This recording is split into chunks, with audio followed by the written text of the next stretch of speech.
À 17 ans, Charles est atteint d'une malformation artério-veineuse cérébrale. Depuis l'âge de 5 ans, il n'a plus l'usage de la partie gauche de son corps.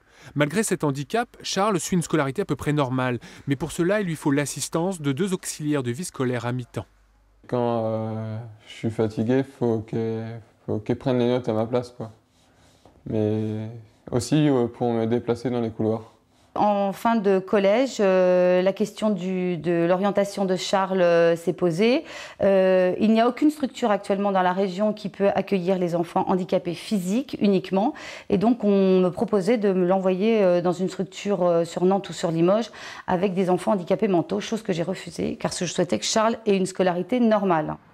Scolarisé en première bac pro comptabilité, Charles bénéficie d'ajustements pour lui permettre de suivre au mieux son cursus.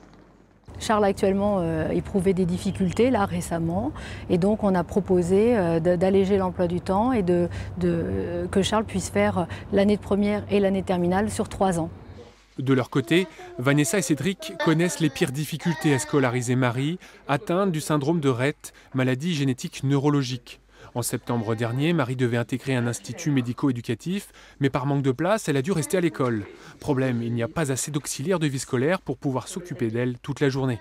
Ses parents ont donc dû embaucher à la maison une personne pour pallier l'absence de prise en charge. C'est plus décourageant que dur quand on se bagarre pour des broutilles. Mais sinon, c'est vrai qu'elle a la patate, elle nous le rend bien, quoi. Donc, et puis on ne peut pas se permettre de la laisser tomber, parce que sinon on la laisse tomber, il n'y a personne qui va l'aider. Donc on fait juste notre rôle de parent, quoi. Ces broutilles, Vanessa et Cédric les ont quelque part anticipées.